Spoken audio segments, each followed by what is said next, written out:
Hello beautiful soul! Welcome back to my channel. This is Mei Chang Ame from Japan, Kabayan. Capricorn, this reading is for you September 16 to 30, 2024. Maraming salamat muna sa aking subscriber, new subscriber, cross-watcher, at sa mga bagong pasok diyan. Welcome na welcome kayo sa bahay ni Ate Aimee. Maraming salamat din sa nakataba ng puso niyo mga comments. At sa mga nagka-personal reading, maraming salamat po. Kung gusto niyo po na personal reading at energy niyo lang talaga, ang gusto nyo makuha natin, all the details po is nasa baba po ng video na ito. This is a general reading kabayang Capricorn, kunin mo lang sa'yo at itapon ng hindi naman para sa'yo. Maaring ito isa vice versa, maaring energy mo, energy ng person mo, o energy ng malapit sa puso mo. Maaring nangyayari, or mangyayari pa lang. Use your own intuition, lawakan natin ang ating isipan. Pag hindi nagpit sa'yo, pag mong ipilit, dahil napakarami niyo pong energy sa mundong ito.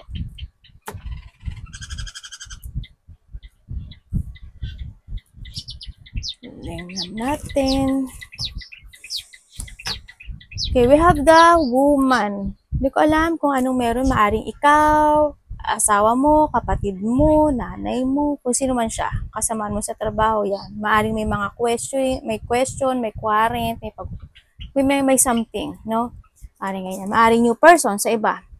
And syempre, we have the letter. May mga document o maaring makareceive ka ng news, papers, may mga asikasuhing papers, maasikasuhing documents, o may mga dapat isulat, kabisaduhin, i-speech, baka ito yung trabaho mo. May mga communication din ako nakikita sa iba.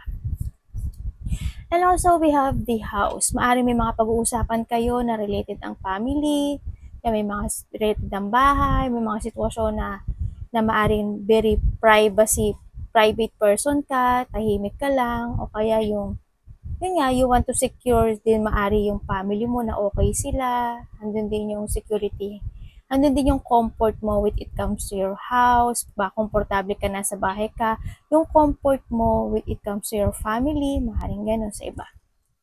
Maaaring nagkakaroon din ng mga problema with it comes sa family, sa bahay, no, sa iba sa inyo. And we have the Fox, yan. The Fox is also the person na may tao dito na makasarili. Tao na sarili niya lang inisip niya. Tao na nanggiling lang or tao na madaya.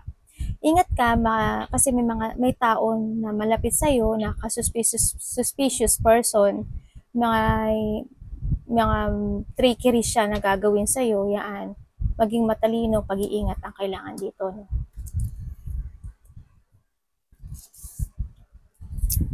Ay, sorry. Ano ba yan, ate? Ang haba ng parang ang haba ng bias nung pa ako no? Ay, sorry. So, nakikita ko sa'yo dito, may mga kinikimkim ka raw na isang situation or kinikimkim sa puso mo na hindi mo masabi. Hindi mo alam na may mga sitwasyon na you want to retire, maaring gusto mo magretiro sa isang sitwasyon, sa trabaho mo, sa isang, kung ano man sitwasyon na, handin yung urong sulong na gusto mo siyang alisin o i-withdraw na. Naghahanap ka, nakikita ko naman yung pagiging patient person mo, nag-iingat ka rin sa mga sitwasyon na to, nandito rin yung sitwasyon na naghahanap ka ng katotohanan, sinisiyasat mo rin yung sarili mo, yung mga bagay-bagay, you are recovering from a difficult situation ng buhay mo, dahil na related ang iyong malalapit sa puso. Gusto mo ng direction Gusto mo ng bagong direction in life, no? Gusto mo ng pagbabago sa nakita ko dito. And then, kasi nakita ko pagod ka na. May mga situation din na nililihim mo lang at iniisip mo lang ito mag-isa, no? Sa nakita ko dito. And you want to release na itong situation na ito and you want to masyadong censored. Ayun, you want to release yung situation na kasi pagod ka na no? Parang handun na yung bigat na nakikita ko sa'yo. Parang gusto mo naman na mag-focus sa sarili mo, sa ibang bagay, sa family mo, o sa anak mo, o kung saan mo sitwasyon na yan. Nakita ko dito, hindi you want to heal itong situation na to, sa nararamdaman mo. Gusto mo mag-decision, ay gusto mo mag-transform sa nakikita ko sa iyo, no? And may hiling ka talaga sa taas ng pagbabago sa buhay mo, sa nakikita ko dito. Kasi yes, gusto mo nang ma-achieve yung happy relationship or happy foundation dito. You know why? Kahit gusto mo siyang i-release itong sitwasyon na to, may mga sitwasyon ako nakikita sa'yo na hindi mo siya kayang bitiwan. May mga sitwasyon na you're holding tight, no? May mga sitwasyon na nandun ka. Kahit na alam mo na nabibigatan ka na Parang kinikimkim mo na lang. Pero tingnan pa rin natin ano why. Anak, baba ka muna, anak. Anak ko. Pati nga.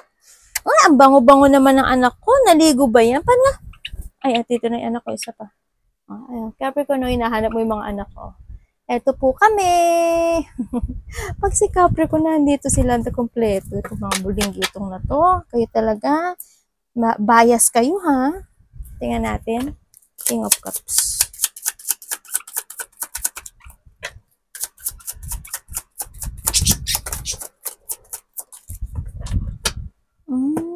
Okay.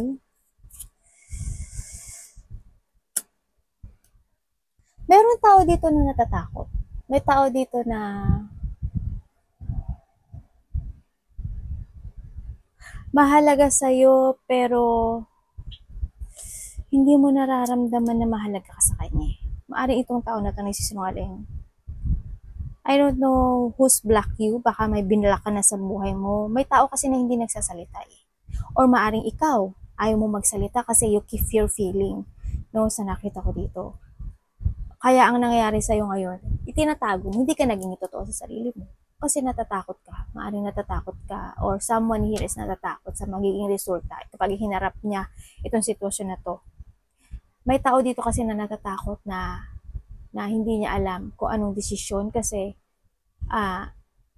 hindi niya alam kung magko-crossroads ba siya or magi-stay in a middle. Hindi niya alam eh kasi wala siyang mapagpilian kung sa kaliwa o kanan.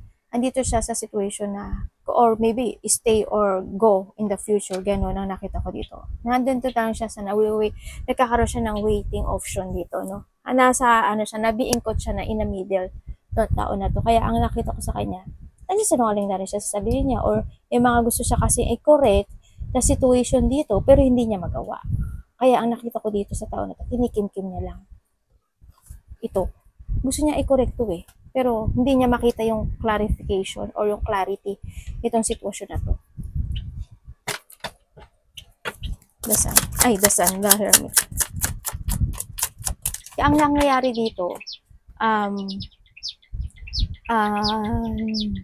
don't know, there is a person na maaaring insecurity, may pagka-insecurity, may tao na walang pere. May tao na hindi ko alam kung wala siyang pera or may problema lang siya sa trabaho or may problema siya sa kulang yung pera niya actually. Hindi ko alam kung wala siyang trabaho or may problema talaga siya sa pera. Yun na nakita ko. Yun nakita ko. May tao na gano'n ako nakita.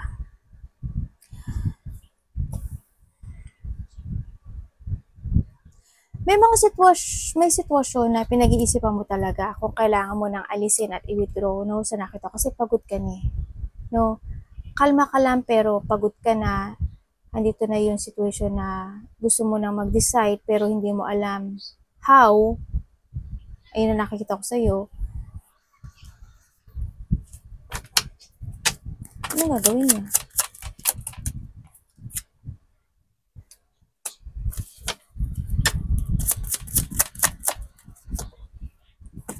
Hindi ka na masaya eh.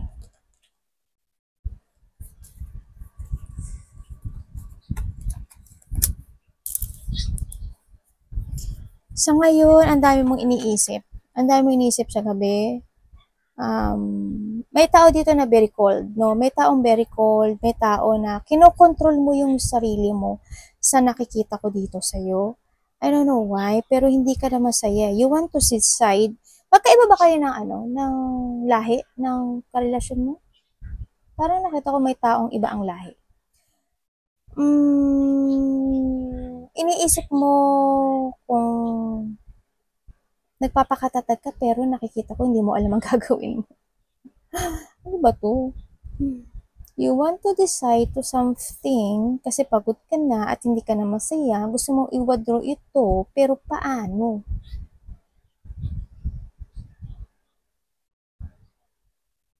May taong nagmamatigas. May taong umiiwas. Yun na nakita ko. May tao na very cold.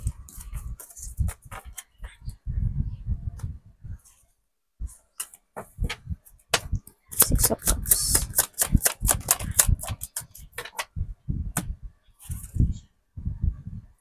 Na masyado ka nagiging emotional, no, sa nakikita ko dito. Naaalala yung mga, nare-reminisce mo yung mga past good and the bad thing, bad situation na nakaraan sa iyo, no, yung mga nangyari.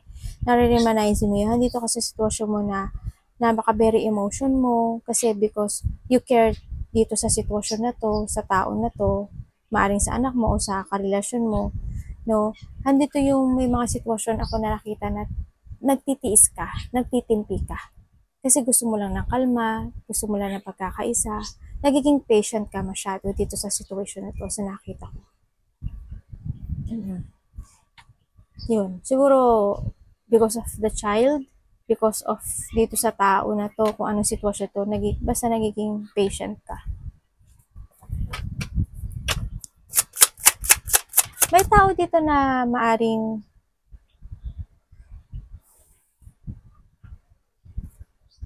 nalulungkot ka kasi may tao na ayaw mag-apology or may tao na naghihintay ka ng apology. Yun na nakita ko. The Wheel of Fortune Vision. May apology kasi ako nakikita eh. Baka may mag-apology sa iba sa inyo. Nyak, ano ba to? Nawawalan ka ngayon ng lakas ng loob. Nawawala yung confidence mo, no? Kasi kahit binibigay mo yung effort mo dito sa situation mo, nawawalan ka na ng pag-asa na magkaroon ng pagbabago sa buhay mo. Na may darating pa na magandang good luck or good fortune sa buhay mo. Binibigay, yes, you give your effort sa nakita ko sa'yo dito. Yun, you give your effort, nagiging mabagal lang ang lahat ng mga bagay-bagay sa mga pagbabago sa buhay, no, sa nakita ko dito. Nagiging mabagal. May nakikita rin ako dito na may tao na unfaithful, may tao na liar, minsan siguro may taong insecure. Nandun yung I don't know if there is someone who's na jealousy, pero may tao dito na galit eh. May galit, maybe ikaw, low of confidence ka sa ngayon. May tao dito na, I don't know who, pero walang friend or konti lang yung friend niya. Yun na nakikita ko dito. May troublemaker ako nakita. May ginangyari or may ginawa na may gulo eh. May gulo ako nakikita. Tingnan ko nga.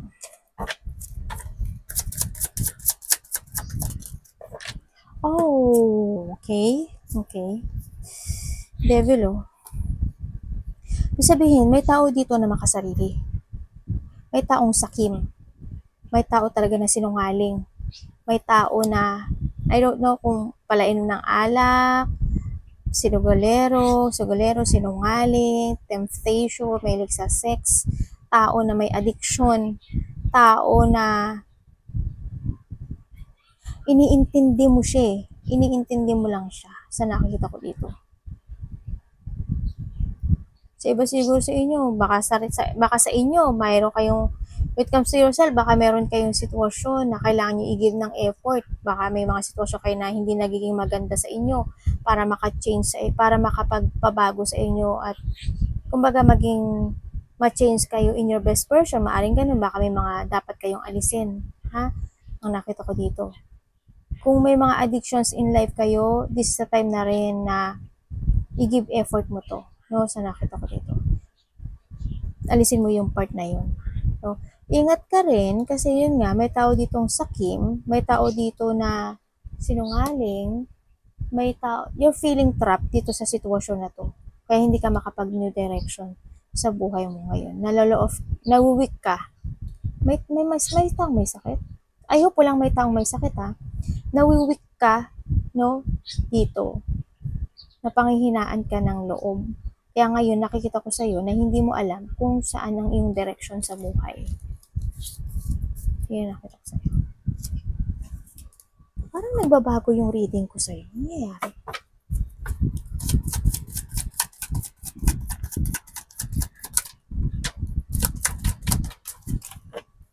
Meron kang 8-8 oh. You have an 8-8.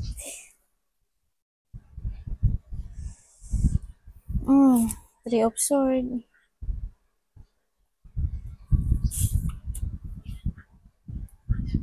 Sa ngayon, nakita ko sa'yo, may doubt ka sa buhay. Kasi hindi mo alam kung may pain akong nakikita sa'yo. Kasi may gusto kang i-achieve eh. May gusto kang ma-accomplish sa buhay mo. Pero hindi ko nakikita na na-achieve mo siya. Napapagod ka na lang. No? Binibigay mo naman yung determination mo, yung effort mo, yung focus mo dito sa situation na to. Pero more in pain, depression, more on sadness, nagiging emotional, masyado, maaring kinikimkim mo lang itong situation na to, kahit na nararamdaman mo yung disappointment or pain dito, no, sa nakita ko dito.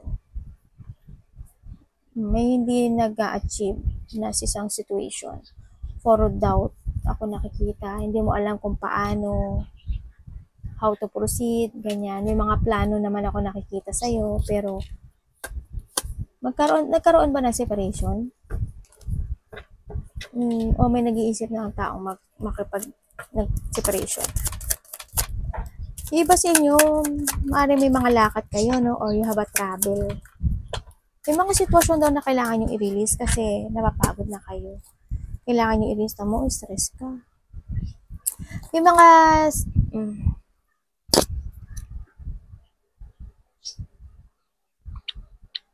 May mga inaalala kayo, no? May mga inaalala ka every night. Kulang siguro iba sa inyo sa tulong. May mga worried. May mga deep wound, deep happiness. May mga sitwasyon na nagsisisi ka.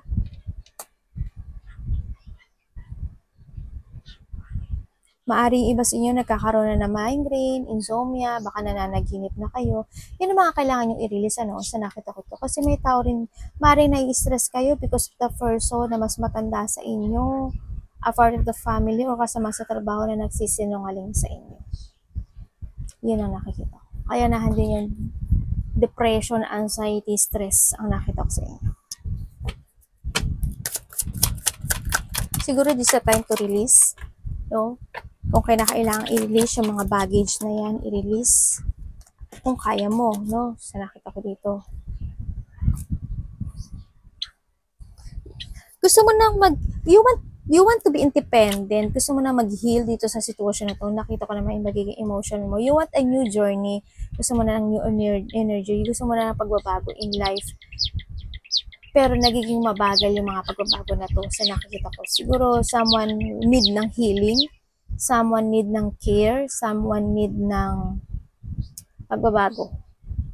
Ng bagong destiny sa nakita ko. This is a time to revert. This is a time na i-renew mo yung paniniwala mo, na this is the time na rin na changes talaga, as in changes. Focus to yourself, be independent, yan ang nakikita ko. And develop yourself. Siyempre, more on develop yourself, trust your intuition, maging practical, and more give effort and progress mo yung sarili mo to heal, to be okay, no? Ang nakita ko ito. It is okay to cry. It is okay to mag-emotion ka kung makakatulong yun sa'yo. Andali lang, anak. Anak ko, yan. Siguro anak ko, mami, yan na naman, mami. Tulugan na, mami.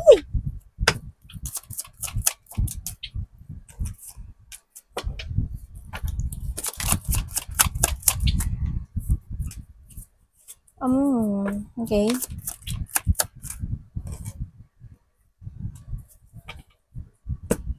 Okay, thank you po. Sa nakita ko sa'yo, ingat kasi we have the 3 of swords, Saan ba nakita yun? May 3 of swords ako nakita kanina.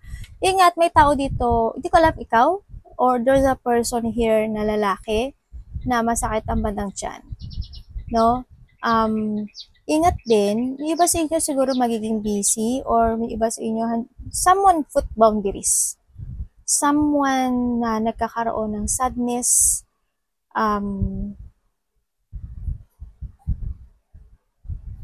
may mga situation ako na nadadala ka ng pangyayari o nakaraan na hindi mo alam kung how to decide, or decision making kasi ito no? Ang nakita ko sa'yo, siguro, may tao din na very cold. May tao dito na nakakapagbigay sa'yo ng sadness, nakapagbigay sa'yo ng mga situation na nahihirapan ka sa nakita ko dito. Maaaring iba sa inyo, this is your boss. Maaaring iba sa inyo, this is your asawa.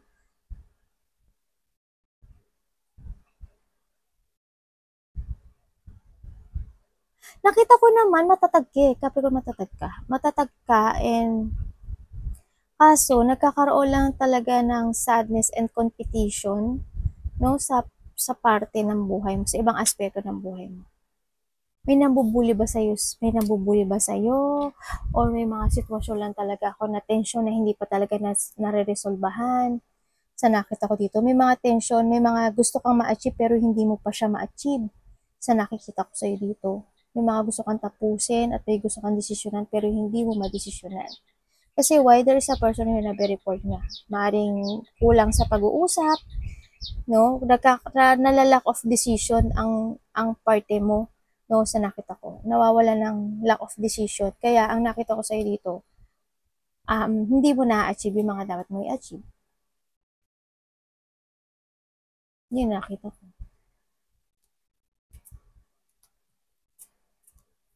May mga sitwasyon na nagiging patient ka at nag-iingat ka. Minsan, nando ka sa sitwasyon mo na parang gusto mo muna mag-isa. Ganyan. May taong gusto mag-isa. May tao na nagmumuni-muni lang, ganyan. Yung nakikita ko. Ano, ba't na ano? Nandito si ano.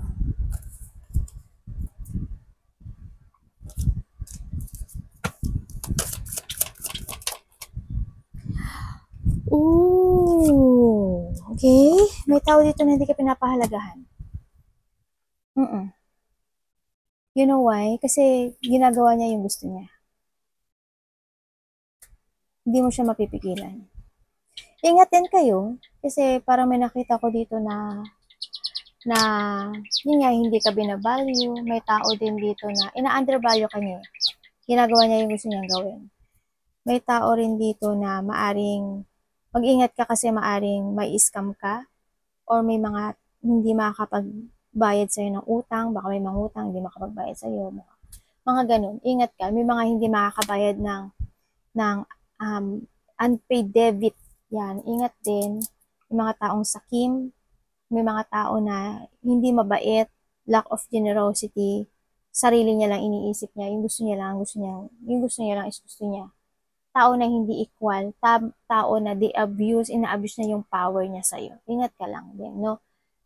Kailangan mo talagang maging matalino kasi sabi ko nga sa'yo dito na baka may manloko sa'yo. Kasi we have the fox din kanina, di ba? Sinabi ko sa'yo. May mga trickery at may mga paniling lang talaga ako nakikita sa'yo. Ingat ka. Arigato namaste, God bless.